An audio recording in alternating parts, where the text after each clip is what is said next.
म बालेन्द्र शाह नेपालको सार्वभौम सत्ता र राजकीय सत्ता नेपाली जनतामा निहित रहेको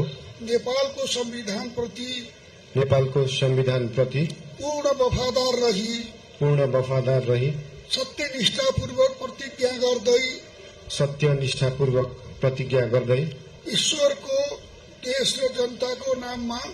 ईश्वर, देश र जनताको नाममा शपथ लिन्छु कि प्रधानमन्त्री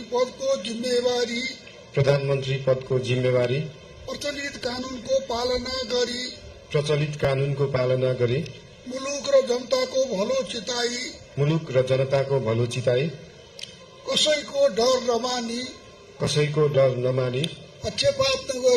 पक्षपात नगरी पूर्वाग्रह वा खराब भावना नलिई ईमानदारीका साथ गर्नेछु र आफ्नो कर्तव्य पालनको सिलसिलामा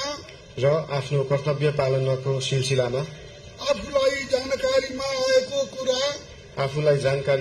कुरा म पदमा बहाल रहँदा वा नरहँदा जुनसुकै अवस्थामा पनि प्रचलित कानूनको पालना गर्दा बाहेक अरू अवस्थामा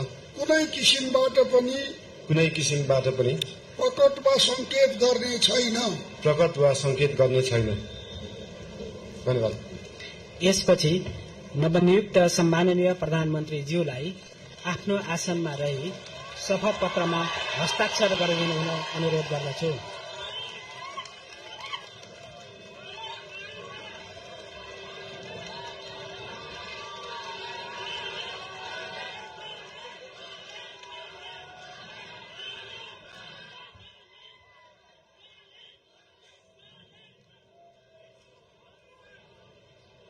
सम्माननीय प्रधानमन्त्री श्री बालेन्द्र शाहज्यूबाट प्रधानमन्त्री पद तथा गोपनीयताको शपथ लिने काम सम्पन्न भएको छ।